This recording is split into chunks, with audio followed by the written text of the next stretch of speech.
This episode of Prime Lunchtime with City Manager Brian Johnson is like any other episode. We learn a lot when we have our discussions with Brian. And what we learned this time around, what we discussed, is the grand opening of the town center, things that you learn that you need to add or take away, the problems and the successes of the grand opening and of the town center as it grows and it is continued to be used, was part of our discussion for a good portion of the episode. Plus, we discussed the Living Lab, Curiosity Lab, that the city partnered with Sprint to create this 5G environment and mobility testing in a 1.5 mile track. We discussed a little bit about that as far as new things going on and the successes that drives, that economic impact of the city and what that means. We also discussed the video cameras and license plate program that's going to be rolled out over the next week or so as far as announcement goes. And we talked about other things coming on. So listen to the show. Lots going on here.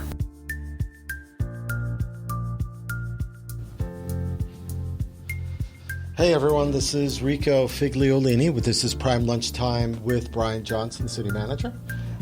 Before we get into all the stuff that we're going to be talking about today, I just want to go through the sponsors we have. I want to thank them for being so helpful and helping not only with this podcast show, but with other podcast shows that I do. So first off, let's thank Prototype Prime, as I always do, because this podcast facility is at Prototype Prime here in the city of Peachtree Corners.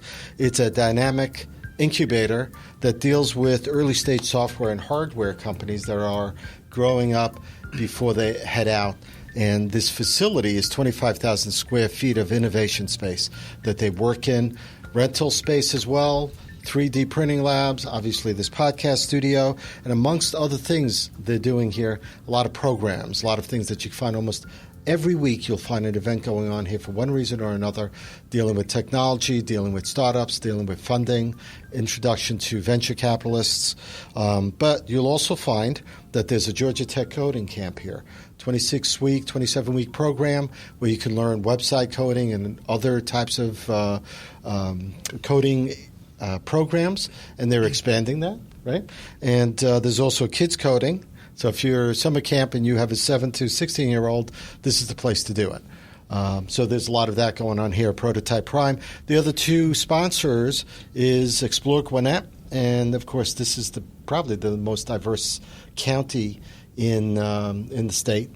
And they talk about unique foods here, events going on, not only here in Peachtree Corners, but places like Stone Mountains and other parts of the county.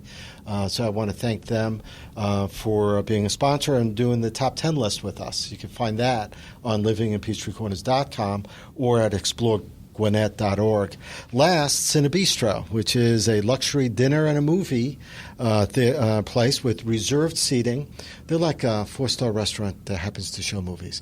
Scratch kitchen, scratch desserts, everything made from scratch there. You can even just go there and have dinner and not even see a movie. That's the type of place it is. But every week there's shows, small theaters, great seating, about 100 seats per theater, and there's about 6 of them there. So Cinebistro, check that out. That's cmxcinemas.com, and you can see what's going on in Peachtree Corners. So now that I've gotten that out of the way, Brian Johnson here, we're going to be talking a little bit about city happenings. There's been not a lot of things going on, but enough things going on, especially in with the town center opening. There was a grand opening we had a few weeks ago. 3-4 weeks ago, I guess. Time flies, right? Yeah.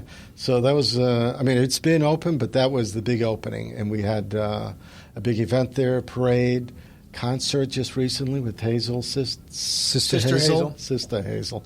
So tell us a little bit about what was going on there and what you... Well, yeah, so, really, to a degree, it was the culmination, or almost the culmination, because it's not done, but of a 6-year project. Because it was shortly after the city was created that the city was presented an application to take the property that we now know as a town center and put in just under 500 unit garden-style apartments. Yeah. And mayor and council were like, is that really what we want there? And they made the ultimate decision to acquire the property from the owner at the time. And they embarked on a master planning process to ultimately get to where they wanted to create gathering space and amenity for our residents to be able to use, surrounded by things that they'll want to shop at, eat at, whatever, and the result is a town center. So we had our grand opening a couple of weeks ago, and we had Atlanta Rhythm Section concert then. Yep. And then just this last weekend we had because every month we'll have one kind of bigger name, right? Musical act to come in, and then for May it was Sister Hazel, right? Which we had probably, I think our cameras counted just under 5,000 people there. Really? Wow. So it was very well attended. Okay. Yeah. And really both events have gone overall very well. We're very pleased with how they've been.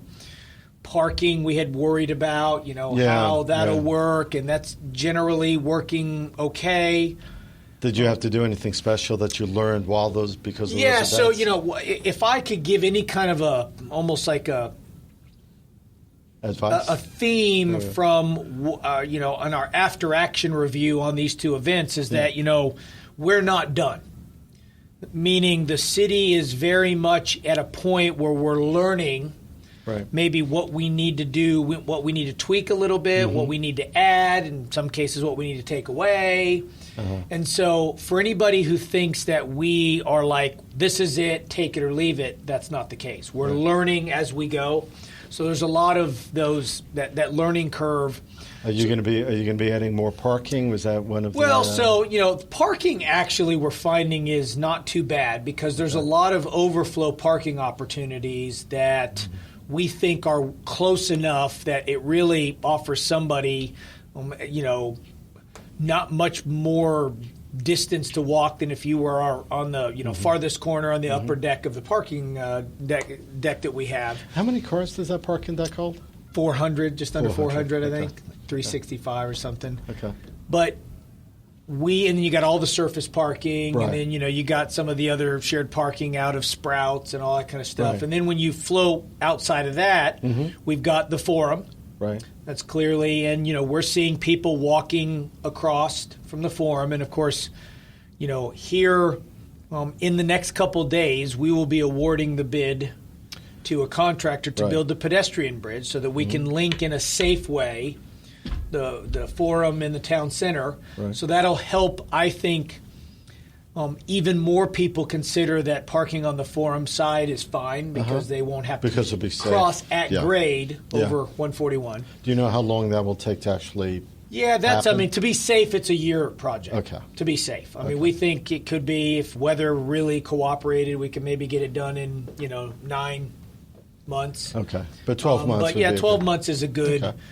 And so that'll help, but the Forum has parking. Then on the other side of Peachtree Corner Circle, in the section between 141 and Medlock Bridge, you've got two office complexes that we have agreements with to park. One is the Da Vinci Court, the buildings there, the Class A office space that we have. And that's on the weekends, to be able to park on the weekends. Correct. And then the corner of Medlock and Peachtree Corner Circle, you've got the building that Regis is in, the shared workspace. That one also. We have a path that goes from those areas so that you can walk in. So we've not. So on the grand opening, we actually had shuttles available for people to park even farther away, and we didn't need them. Really? Okay. With Sister Hazel, us having about the same amount of people, but we didn't have shuttles. Did you think we did you not needed run it? into no. We did not run into situations where somebody was like, I couldn't get there; it's too far. So, and then of course, let's not forget like where the Earth Fair was, and Pub 10 and Noble Finn. That was another one that you just have to cross over. So we've got a lot of. So the overflow. So there's a question that I need to ask then. So, I mean, I'm assuming other businesses are okay with that, like the Forum business, even though people are parking there. Maybe they're going to a restaurant there before the concert, maybe not. Maybe they're just parking there and going across. Is that okay you haven't heard anything from no businesses about negative that, right? from the so the two locations that I talked to you about that have retail and restaurant there. Right. Mm-hmm. Yes, our assumption, and we have, reason to believe that there is definitely spillover benefit to those. Right. Some of those people are walking past my store that may not have, and then they'll stop in or they eat there first or whatever.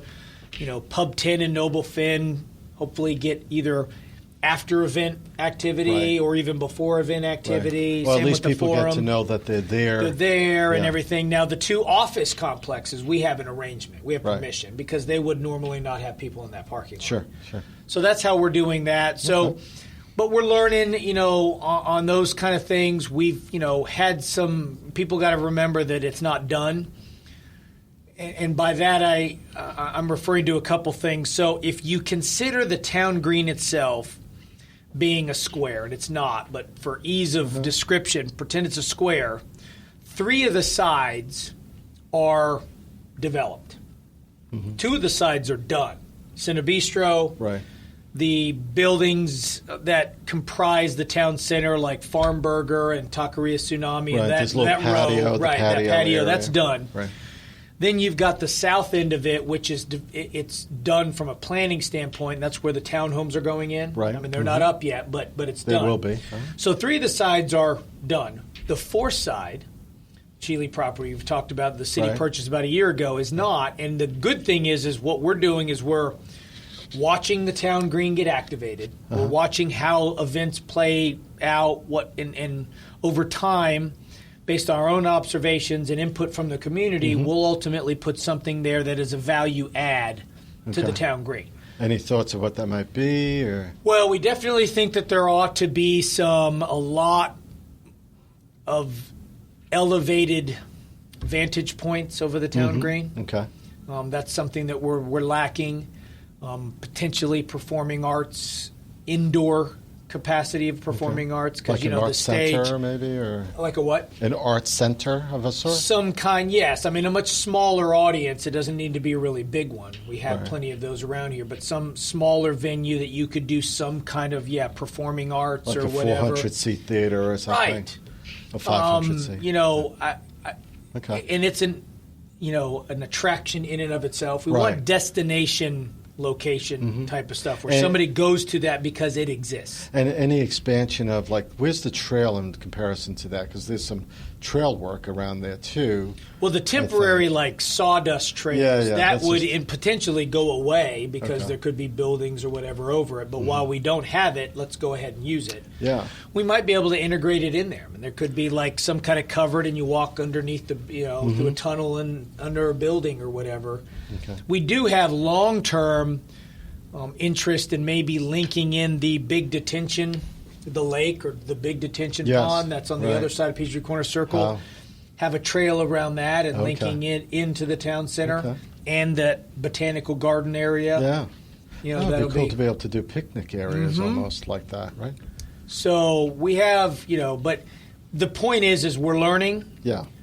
There's going to be more improvements coming. We're going to always be adding, but we're not done. There's a lot of things, like, for instance, the slide. Yeah, I hear that's hot. Yes, it is. I mean, I think all of us who grew up back in the day where playground equipment were not, the society was not quite as litigious as it is now. Yes. We all grew up knowing that when it's metal and it's outside, it can get hot. Now, allegedly, according to the experts within the landscape architecture field that designed it, that there are coatings that you can put over to mitigate that. But we knew, whether that's true or not, we knew that we needed to have a cover. For sure. And so, but, these things back order or whatever, and so it's not in yet. So we have had, so especially the grand on opening there. one, yes, there's a shade structure going in over the top, because that's the only true way to make sure that the sun doesn't heat something up. 100-degree weather or 90-degree weather. Prevent the sun from having a direct, so there will be a shade structure coming. Okay. Those are just little things that we're learning, but it's... Even smaller things. I know on Nextdoor, the app, there were questions about it. I think Eric Christ answered one of them, like the splash pad and where the water comes up and stuff. People bring the kids. That's the whole idea of that. And what time is it opened? And now we know that it's like, I think, I'm glad you brought that 10 up. to 7 So or 11 to 7. 11 a.m. to 7 p.m. is right. when that way. Of course, when we first opened on the grand opening, it was not ready yet. We actually had to have the contractor re-saw cut the concrete. Really? They poured, because it's meant for when the water comes up to drain back into the structure. So you need a slight bowl around it so the water is flowing back in, because it reuses a lot of the water. It goes in, it treats again like a pool. Yeah. And then it gets chlorinated and then it comes back up. And so you're not constantly paying a water bill. Yeah, for sure. You feed it every now and then. There's evaporation or whatever, but otherwise it's sustainable. The first one had a section that was flowing outside of it towards the Bistro. So we had it. But it is open now. Okay. And the hours of that will be 11 a.m. to 7 p.m. Every day, I guess. Every day. Every day. And then the big fountain, we're looking at doing it opposite 7 a.m. to 11 p.m. And that's kind of what we're wanting, and that's not the interactive one. You can't get in that one. Right. So it's what in the right. roundabout there. But the reason we're doing that is kind of like it's indicative of when kind of the town center is open for business and closed for business se. Yeah. 7 a.m. That's a good way of doing it, visual. Yes, that's where he is. Okay, 7 a.m. All right, open for business. First watch is there. Sure. You got some breakfast. And then you go all the way until 11 p.m. to where you have a few of the, restaurants may end up having, or late movies are getting out. So there's still some activity, but it's just kind of like, all right, it's time to go, to go home and go to bed. Yeah, like shut the lights off. You shut the fountain off. Go. Correct. Yeah, so I get that. What about there was also the restrooms, I think, some questions about when they were going to be opened and stuff. Yeah, so we have time locks coming. Okay. And that we think will be the same 7 a.m. to 11 p.m. Okay, that makes sense, right, to do that. Right, so we're trying to keep it to where it's, not confusing. You got different times for different stuff. Sure. It is important to note, everybody that's out there, that, it is all under surveillance. Yes, so that was the other thing. When you said it took cameras to figure out there were 5,000 people there, our cameras count. I didn't realize that. All right, how many cameras are actually out on, can we ask? How many cameras are out there? I can't really see. Right now, 6? 6 on town. And you can see the whole town center? Oh, yeah. Every corner of the town center. And who's watching? There's nobody actively watching, really. Okay. I mean, we have access to if I wanted to, but I promise I have no time. But security-wise, there's no... I mean, there's always... So security, that's the other thing I was going to ask. Yeah, well, I mean, so the cameras are really there. There are instances where they're valuable, like, it counts the number of people showing up so we can tell how big an event is. Cool. But, a lot of surveillance is as if there was an incident. Right. And you want to know what happened. Okay. And during big events, I do believe that Gwinnett PD does use them out of their little precinct, their substation that they have out there. Which is where? Actually, isn't that the Jimmy Carter? Or? No. They have a police substation at the town center. I didn't occupy. Yeah, I didn't know that. So, really? So one day you may be in there with cuffs on. You never know. Something I don't know.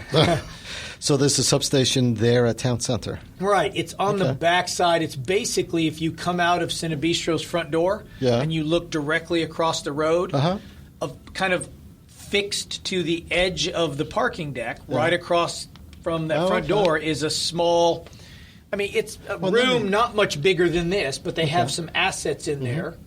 So that when we have big events, they have a base of operation, they have a way to go, and they may be observing. So during that event, they may, I think that they may be pulling it up just to make sure certain things are being done. But a lot of it is, if this morning we show up and somebody went into the bathrooms and they vandalized it. Sure. We'll go back and look at the video and see who did that. And so it's inward-facing cameras, not necessarily cameras facing out to see traffic. No. It's all inward-facing. Okay.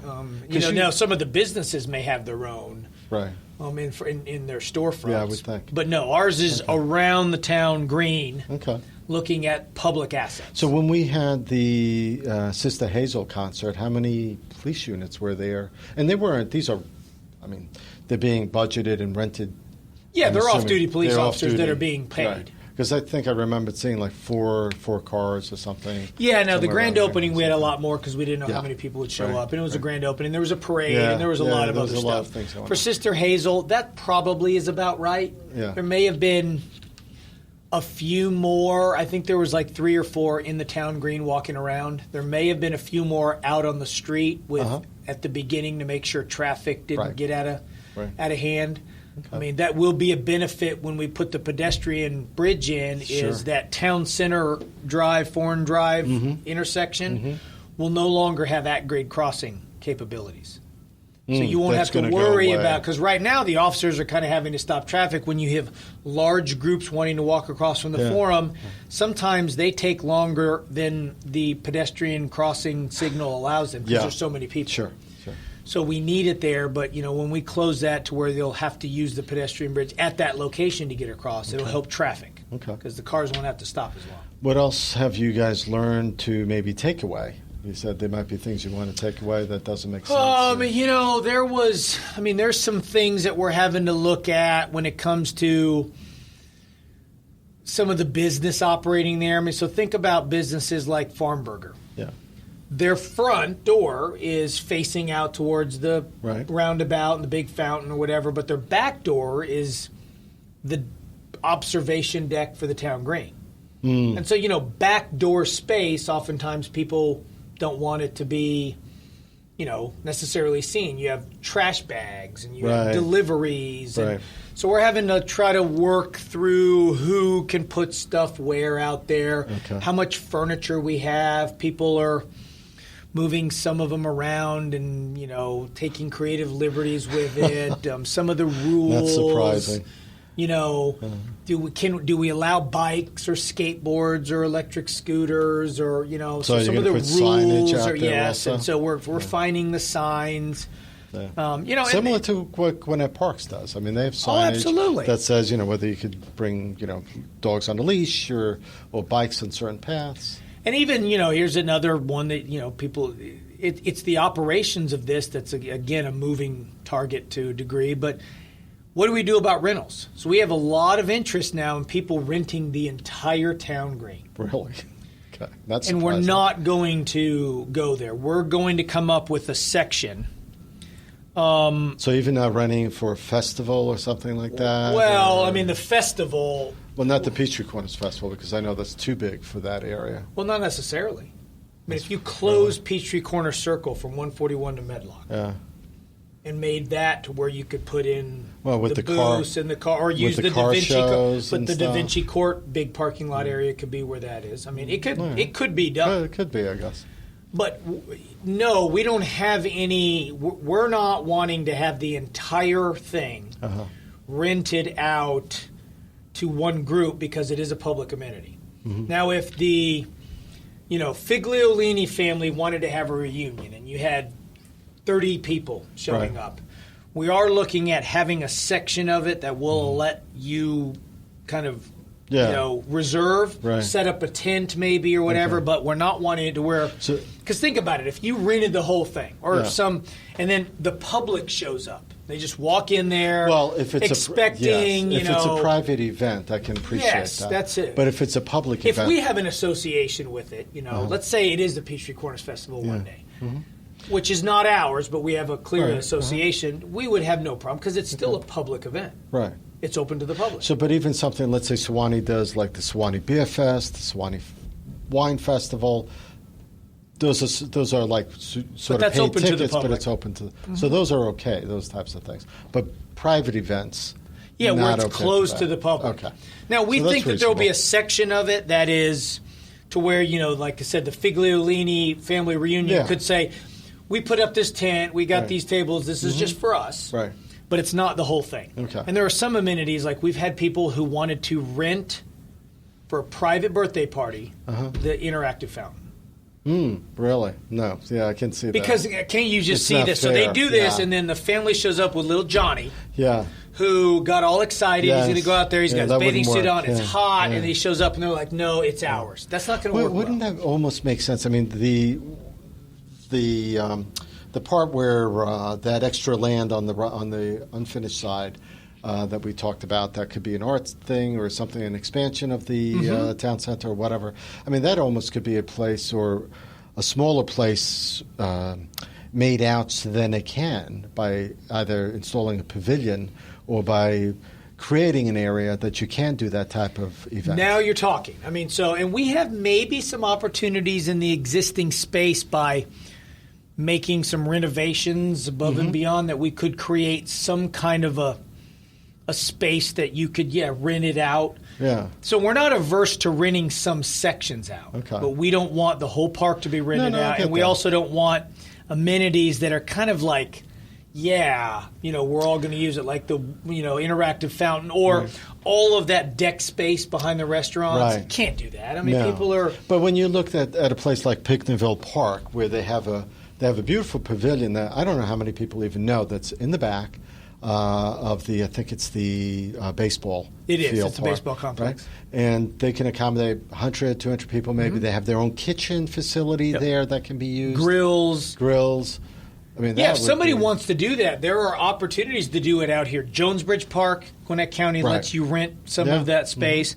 And it's not expensive either. Pinckneyville Park. So if somebody's wanting to do that somewhere here, both of those are in Peachtree Corners, you can do it. It's just that the town center, we're not wanting those public amenities. We're not sure that there's really going to be that way with the stage, where somebody just wants the stage or whatever. No, I get that. So, but we're working through those. It's just kind of that thing that So for anybody who's like, I don't like X, Y, or Z happening, just know that it's a work in progress. Okay. Evolving. It is. The one last thing is we had at least one concern about noise from... Yes. Someone said turn the volume down. Turn the volume down, and you probably saw the responses. So clearly the residents of Peachtree Corners like the town center. I shouldn't laugh. Yeah, I shouldn't laugh at that, although there was like 9-1 for the music volume. But there are a couple of things to consider. One is we can always be cognizant of volume, unnecessarily loud. Right. Two, we are very sensitive to our own noise ordinance and the expectation of when there wouldn't be any break in that. Yeah. And so, the Sister Hazel concert was done about, 9:40? Yeah, which is unusual because it goes later in other places. It does. And so, but we're cognizant of our location, and so it'll always be oriented towards it's not going to be super late. It's not, built for it. And then three, the one complaint that was kind of made public was from the Bush Road area. Yes. And those townhomes, which are 3-story, will block that noise when there'll be a sound barrier. Absolutely. Right. And we can tell that even now when you are out in the town center, like say up at Firebird's area, and there's music going on. It is very quiet. I mean, the buildings really keep that sound in there. Yeah, the acoustics are bad for it to be coming out that way. That's correct. And the people that live in the town homes eventually will all be aware that obviously behind them there'll be concerts going on. But there's ways to mitigate it. So that's kind of cool. So let's get off that for a minute because that was big and there was a lot of stuff going on there. So I'm glad that you actually brought up some good stuff, new stuff that we didn't know about. And we're open to suggestion. Anybody has a suggestion for a way to improve it, please don't keep it to themselves. This is it's a living, breathing space that we want to make it the best that we possibly can. Good constructive criticism is always accepted.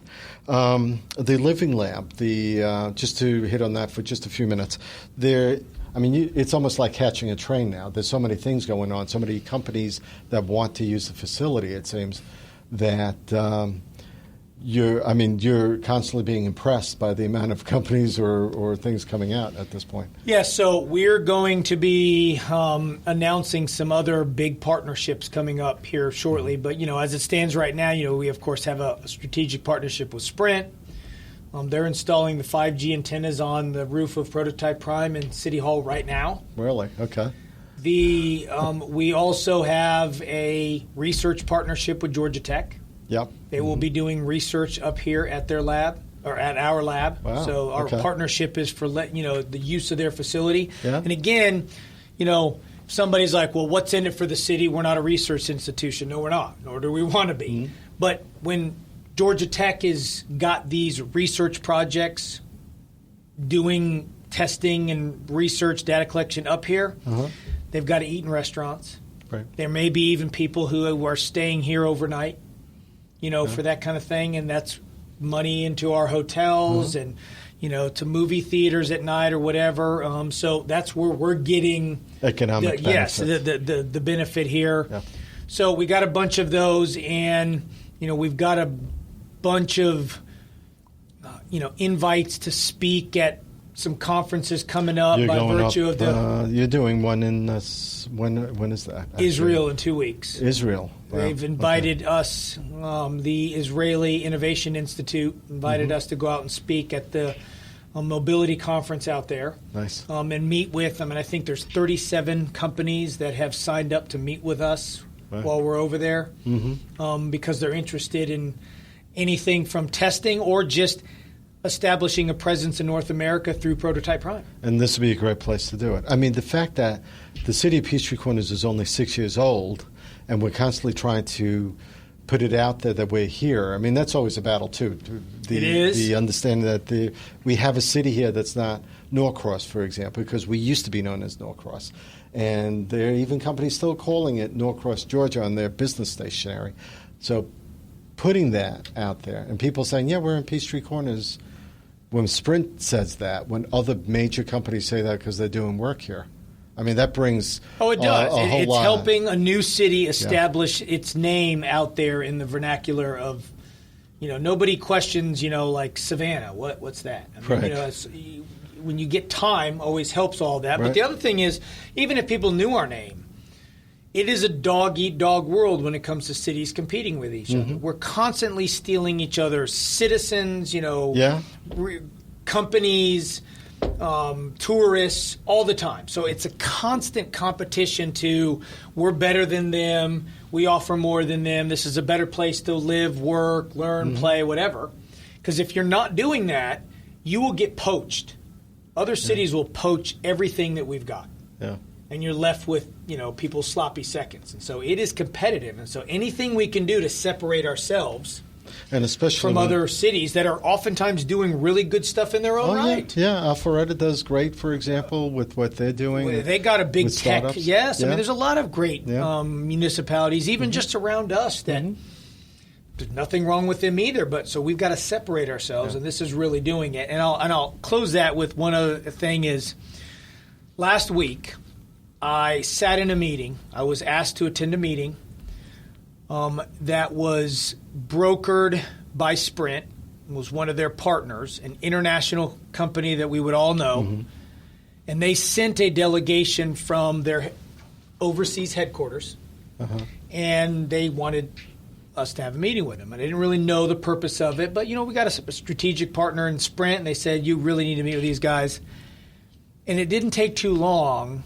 As I'm sitting in the meeting, what they were doing is they were pitching me on they wanted to be our partner on Curiosity Lab, not the other way around. Not where we're going to a company and we're saying, hey, we've got this asset. We'd love to have you as a partner. This is what we can offer. Yeah. And they had a complete PowerPoint presentation, slide deck, everything to make the case of why they would be a value add and be a partner at this facility. It's always nice to be asked. Then you've kind of arrived when all of a sudden you're like, is this really happening? Is an internationally publicly traded company really have a delegation that's not from here pitching why they want their name associated with this, why they want to have involvement. In addition to Sprint. Oh, yeah. I mean, they do different things with Sprint. They work with Sprint on stuff, but it's a technology company. But you're just like, really? I mean, so that's the level that we're getting. Yeah. So it's good to be asked. But I mean, the sky's the limit. I mean, when you do this, it's just more references to Peachtree Corners, more people out there in the world being like, where's this Peachtree Corners place? I keep hearing about it. I need to know more. They visit, they eat here, stay in hotels, entertain here. One day they may relocate a business here, create a business here, move their house, family here. I mean, great schools, private schools, public schools. Absolutely. So that's what we're doing, and so far it's paying in spades. I mean, again, we fill buildings in Tech Park. Yeah. That their vacancy predates the city's existence, and we filled it because the company said, we were looking at it, good purchase price, whatever. We just weren't sure we were going to do it, but your lab pushed us over the edge. Right. Your 5G being earlier than anybody else, which is only because of the lab, pushed us over the edge. All good stuff. And more to come, so announcements at some point next week or two. Excellent. All right, so we talked about cameras in Town Green, but that reminded me about the cameras we talked about earlier with Gwinnett. All right, County. So real quick, because I've got a bolt here. So surveillance cameras and license plate readers. Right. People have heard us talk about that. There's going to be basically two things that are going to be unveiled here shortly. One is if council approved the budget that I've presented, my recommendation, there is money in there for the city to install 15 of these cameras at intersections within the city that have high traffic counts and maybe even are in key locations for maybe knowing, if there's a crime committed, tracking vehicles or that kind of thing. Right. So we're going to put that in on our own, and we're working with Gwinnett County PD that when they get their technology internal created, they're going to have the ability to have the license plate reader. Right. Well, so they're going to have the ability. They're going to immediately have the ability to, if a crime's committed somewhere, they're going to be able to access those cameras to look back at that time and see if they can see anything, maybe get a license plate number or whatever. But the license plate readers, and some people may have read about this in Brookhaven, they're going to have the ability to, if a license plate reader takes a photo of a license plate that is on a vehicle that there's a be on the lookout, they could dispatch somebody immediately to try to intercept that vehicle if it was elevated to the level they need. Right. I mean, Brookhaven gets a lot of expired tag stuff that they so don't do it wouldn't with. Be that, or it could be no, that. Well, it will be. It's just they're not. Gwinnett County internally has got to create some resources to be able to handle that. Right. But that's ultimately what it'll be. And then the second thing is we're going to offer communities like neighborhoods or subdivisions, but there are instances here where there's an entrance to a residential area that they would like to have under surveillance. Okay. We're going to offer that if they don't have a mechanism to recoup the cost of installation and maintenance and data storage themselves, they can do it through us, and we'll assess basically a pro rata share of all of that and put it on their property tax bills. Because there are some HOAs that don't have mandatory dues. Right. They don't have the ability to collect from their residents. Well, there might not be an official HOA necessarily. Right. Yeah, neighborhood association, but it doesn't have a mechanism to collect in a mandatory fashion so everybody pays. So we'll offer a discounted rate and the ability to do that if they voluntarily desire to take us up on that. And there's a certain threshold of how many people, how many households? Yeah, we'll end up having a percentage if they want to do it. We want to make sure that there's enough of a majority interest there that we're not not just a simple majority. Yeah, we're not imposing our will on. And so those are the kind of things that we're going to be offering. We'll be announcing that sometime in July after the budget's adopted because it's a new fiscal year program. But, hopefully that'll be something that we take, some neighborhoods take advantage of. We're all better. And then they get to keep the data and come up with whatever mechanism they want to share it. Some cases it's some neighborhood. No, it won't go to the city. This is just, or even the police. This is just, or even the police. So this is just archive digital footage. So there's a couple ways the neighborhoods do this that currently have cameras. Some is they give some of the HOA board members access to it, and they say we entrust you to. Or in some cases, the only way to access is if a police report is filed. Then Gwinnett County gets access to it. It would be up to them to decide how they want to do that. I don't want anything to do with that. No, I got enough data storage issues on my own. I don't need to do that. So that's fine, and I want to be respectful of your time. So, so I think that's it, really. I just want to also let you know that the listener here that there's a kids fishing day at Jones Bridge Park, by the way, this Saturday. That's right. So you want to be able to do that. And there's also Flicks on the Green. Little Mermaid is the movie that's being shown. And don't forget, next weekend, June 7th, 8th, and 9th, is the Peachtree Festival.